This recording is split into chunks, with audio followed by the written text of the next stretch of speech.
নমস্কার বন্ধুরা, আমি সুপ্রিয়া। কেমন আছো সবাই? আশা করি যে যেখান থেকে আমার ভিডিও দেখছো সবাই খুব ভালো আছো, আর আমিও কিন্তু বেশ ভালো আছি, আর আমার পরিবারও সুস্থ আছে। সুপ্রিয়া কিচেন অ্যান্ড ব্লগ চ্যানেলের আরও একটা নতুন ভিডিওতে তোমাদের সবাইকে অনেক অনেক স্বাগত আর অনেক ভালোবাসা জানিয়ে আমার আজকের ভিডিওটা এখন থেকে স্টার্ট করলাম। সঙ্গে থাকো, দেখতে থাকো ভিডিওটা। সারাদিন কি করি না করি একটু একটু করে তোমাদের সঙ্গে শেয়ার করার চেষ্টা করব। আশা করি তোমাদের একটু হলেও ভালো লাগবে। আর হ্যাঁ, কেউ কিন্তু স্কিপ করে দেখো না। চলো, এই যে দেখো, সকাল সকাল ঘুম থেকে উঠে বাসি কাজকর্ম কমপ্লিট করে তারপর দেখো আমি ভাতটাও কিন্তু বসিয়ে দিয়েছি। এখনও কোনো সবজিপাতি কিছুই কাটা হয়নি। ভাবলাম আগে ভাতটা তো বসাই। এখন না প্রচুর বৃষ্টি হচ্ছে, রাতেও বৃষ্টি হচ্ছে, দিনের বেলায়ও বৃষ্টি হচ্ছে। আর দিনের বেলায় তেমন একটা অসুবিধা হয় না, কিন্তু রাতের বেলায় তো সারা রাত আমি তো কাঠ চুলোর উপর দিয়ে রাখি না, এই জন্য সকালবেলায় কিন্তু রান্না করতে আমার একটু অসুবিধা হয়ে যায়। মানে এই দেখো, চুলোটা আমি জ্বালিয়ে দিয়ে আসতে আসতে আবার কিন্তু নিভে গেছে, এটাই কিন্তু সমস্যা হয়। এই জন্য ভাবলাম ভাতটা আগে বসিয়ে দিই, তারপর ভাতটা হতে থাক। অনেকটাই টাইম লাগে, আর ভর্তি হাঁড়ি ভাত, এক হাঁড়ি রান্নাবান্নাও কিন্তু অনেক অনেক, কারণ বাড়িতে লোকজন কাজ করছে, তাদের খেতে দিতে হয়। এই জন্য ভাতটা বসিয়ে দিয়ে তারপর এই যে গ্যাসের চুলোটুলো একটু মুছে নিলাম, বাসিটা ছাড়ালাম আর কি। এমনিতেই মোছা থাকে, কারণ আমি তো গ্যাসের চুলোয় রান্না করি না, শুধু একটু চা করি। তারপর দেখো মুছে নিয়ে তোমাদের দাদাভাইয়ের জন্য, মায়ের জন্য আর আমার জন্য চা করে নিচ্ছি। ছেলেরা কিন্তু এখনও উঠেছে, কিন্তু এখনও মানে মুখ ধোয়নি আর কি, এই জন্য ওদের জন্য চা করিনি। যাই হোক, তারপর দেখো এই যে তোমাদের দাদাভাই তো চিনি ছাড়াই চা খায়, ওর চায়ে কোনো ঝামেলা নেই। কিন্তু আমাদের চায়ে একজন চিনি বেশি খায়, একজন কম খায়, এই জন্য একটু ঝামেলা। যাই হোক, ওরা এখনও আসেনি, আর আমি দেখো চা নিয়ে বসে পড়েছি। আমার তো অনেক কাজ পড়ে আছে, আমি তাড়াতাড়ি চাটা খেয়ে নিই, তারপর দেখো রান্না করতে যাব আর কি। আর কি তোমাদের দাদাভাই এনেছিল ড্রাই কেক। ড্রাই কেকগুলো আমি একটা বয়েমে ঢেলে রেখেছি, আর কিছু ড্রাই কেক বয়েমে ধরেনি, ওটা ভরে গিয়েছিল, এই জন্য এই যে পলিথিনে রেখে দিয়েছিলাম, সেই পলিথিনটাই নিয়ে এসেছি। এখন খাওয়া হয়ে যাবে, তারপর বয়েমেগুলোতে হাত দেব। যাই হোক, চলো তাহলে চা খেয়ে নিই। আর এদিকে রোহানও চলে এসেছে রান্নাঘরে, বলছে চা দাও, ওকেও একটু চা করে দেব, তারপর পড়তে বসাবো। আমার পাশে বসিয়েই কিন্তু আমি রান্নাটা করি, আর ওইদিকে বই পড়ে। আর এদিকে দেখো, আমি আজকে শেয়ার করলাম না মানে কি কি সবজি কেটেছি রান্নার জন্য, রান্নাটা বসিয়ে দিয়েছি। চিংড়ি মাছ দিয়ে করব, মিষ্টি কুমড়া দিয়ে একটা তরকারি, আর কয়েকটা ঢ্যাঁড়স ছিল, সঙ্গে একটু পটল কুচি করে ভাজি করে নেব। আর আর কি করব ভুলে গেছি। যাই হোক, যখন দেখাবো তোমাদের তখন তো দেখতেই পাবে। ঠিক আছে, চলো তাহলে রান্নাটা করে নিই। এই যে মিষ্টি কুমড়া লবণ হলুদ দিয়ে চিংড়ি মাছটা তো আগে ভাজা ভাজা করে নিলাম, এখন কুমড়োটাও একটু ভাজা ভাজা করে তারপর গরম জল দিয়ে দিলাম। গরম জলটা দিয়ে দিলাম একটু, যখন ফুটে যাবে তখন কাঁচা লঙ্কা, চেরা কাঁচা লঙ্কা দিয়ে দেবো আর কি। দিয়ে দিয়েছি দেখো এই যে। আর এই যে দেখো, তরকারিটা প্রায় আমার শেষের পথে, একটু ভালো করে ঘুটে দিয়ে তারপর এখন আমি নামিয়ে নেব। আর দেখো, অনেকটাই কিন্তু ঝোল আমি রেখেছিলাম, অনেকটাই ঝোল রেখেছিলাম, তারপর কিন্তু ঝোলটা না শুকিয়ে যায় আর কি। কুমড়োর তরকারিতে কিন্তু, মিষ্টি কুমড়োর তরকারিতে ঝোল থাকে না। আর এদিকে দেখো রোহান লিখছে, দেখো আগে তো 1 2 এগুলো লিখেছে, আর এখন লিখছে 14টা আর কি লিখতে পারছিল না, অনেক মানে ক্ষণ লাগলো 14টা লিখতে, ভুলে গিয়েছে, বাচ্চা মানুষ তো। যাই হোক, অনেকটাই এখন শিখে গেছে ও। চলো এদিকে কি কি রান্না করলাম সেগুলো একটু তোমাদের সঙ্গে শেয়ার করি। এই যে মিষ্টি কুমড়া দিয়ে চিংড়ি মাছ দিয়ে একটা তরকারি, দেখো খুব সুন্দর লেগেছিল খেতে, তরকারিটা মিষ্টি মিষ্টি। আর তরকারিটা দেখেছো তো একদম শুকিয়ে গেছে।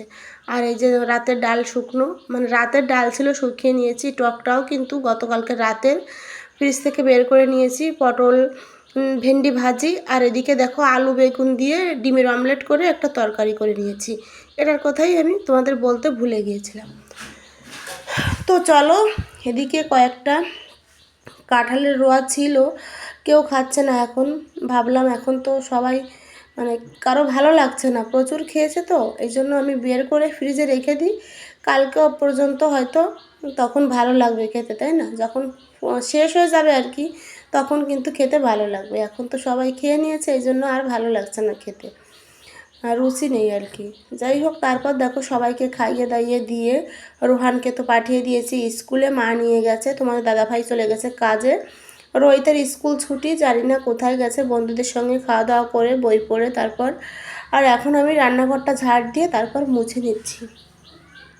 রান্নাঘরটা ঝাড় দিয়ে মুছে নেব, মুছে নিয়ে তারপর বড় ঘরটাও ঝাড় দিয়ে নেব। তারপর আমি চলে যাব উঠান ঝাড় দিতে।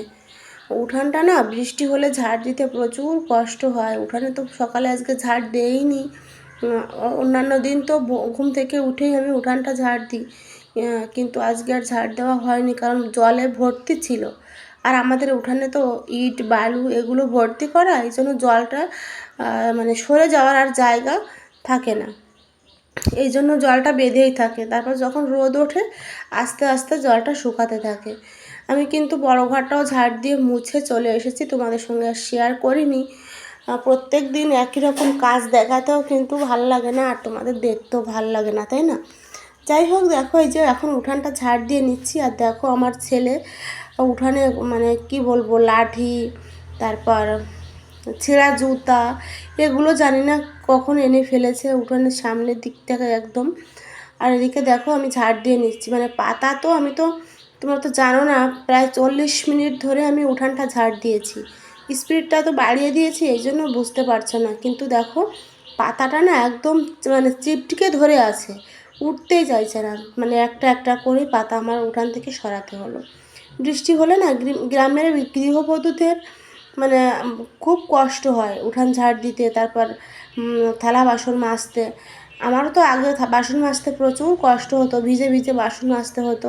তখন তো আমার কল ঘরের মানে উপরে ছাউনি ছিল না, এই কারণে। এখন আর আমার কোনো কষ্ট হয় না, কারণ তোমাদের দাদা ভাই কল ঘরের উপরে কিন্তু টিন দিয়ে ছাউনি দিয়ে দিয়েছে। এখন আর বৃষ্টি হলেও আমার বাসন মাজতে কোনো অসুবিধা হয় না।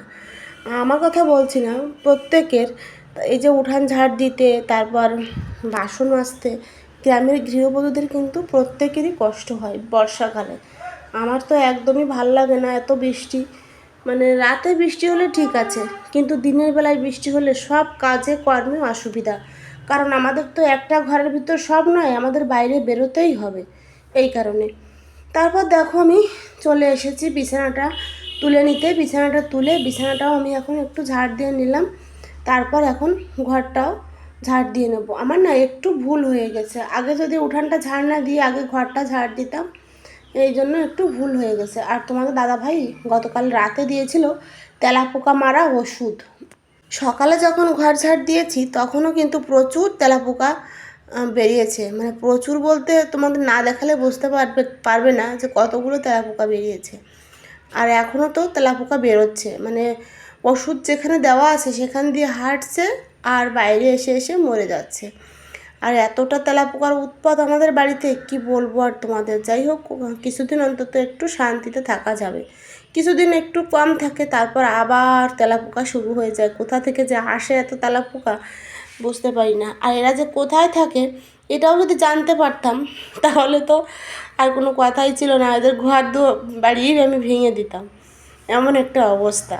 আর কোনো খাবার যদি কোথাও বাইরে থাকে তাহলে তো সেটা আর খাওয়াই যাবে না। আর এই যে দেখো আম রেখেছি, প্রত্যেক দিন কিন্তু ওই আমগুলো তেলাপোকায় খায় আর নষ্ট করে দেয়। আর তেলাপোকা খাওয়া আম কিন্তু গন্ধ লাগে, একদমই খাওয়া যায় না, আর তারপর তো বিষাক্ত। যাই হোক, দেখো তারপর স্নান করে খাওয়া দাওয়া করে নিয়েছিলাম, চলে আসলাম একদম বিকেলবেলা। এখন প্রায় 4:45 মতো বাজে। আমি এখন দেখো এই যে গ্যাসের চুলায় ভাত বসিয়েছি। একদমই ভালো লাগছিল না আজকে রান্না করতে, মানে কাঠের চুলায় আগুন জ্বালাতে। তারপর ভাবলাম তাহলে গ্যাসেই রান্না করে নিই, রান্না তো করতেই হবে, নইলে খাবে কি সবাই, তাই না? কাজের লোকরাও আছে, এই জন্য দেখো ভাতটা বসিয়ে দিয়ে একটু দেরি হয়ে গেছে তো, সন্ধ্যার নাগাদ আবার রোহানের খিদে পেয়ে যায়, এই জন্য আগে ভাতটা বসিয়ে দিয়ে তারপর যে বাসনপত্রগুলো ধুয়ে রেখেছিলাম সেই বাসনপত্রগুলো আমি সব জায়গা মতো রেখে দিলাম। আর এদিকে ভাত বসিয়েছি আর রান্না করব মুসুর ডাল, আর আর করব বেগুন ভাজি, আর কিছুই রান্না করব না। চলো এই যে রান্নাবান্না দেখো শেষ করে নিয়েছি, এই যে বেগুন ভাজি আর মুসুর ডাল, আর আম তো আছেই। যাই হোক, কেমন লাগলো আমার ভিডিওটা অবশ্যই কিন্তু কমেন্টে জানাতে ভুলবে না। আর এখন আমি কিন্তু গ্যাসের চুলোটাও মুছে নেব, গ্যাসের চুলোটা মুছতে মুছতে ভিডিওটা আজকে শেষ করে দেব। তারপর আমি একটু গা ধুয়ে নেব আর তারপর সবাইকে খেতে দিয়ে দেব। চলো তাহলে ভিডিওটা এখানে শেষ করি, দেখা হবে তোমাদের সঙ্গে নতুন আরও একটা ভিডিও নিয়ে নতুন একটা সকালে। ততক্ষণে তোমরা সুস্থ থেকো আর ভালো থেকো। আর হ্যাঁ, ভিডিওটা যদি একটু হলেও ভালো লাগে প্লিজ একটা লাইক করতে আর কমেন্ট করতে কিন্তু একদমই ভুলো না। নতুন যদি কোনো বন্ধু আমার ভিডিও দেখে থাকো প্লিজ আমার চ্যানেলটা সাবস্ক্রাইব করে আমার পরিবারের সদস্য হয়ে যেও। সবাই ভালো থেকো, সুস্থ থেকো, টাটা।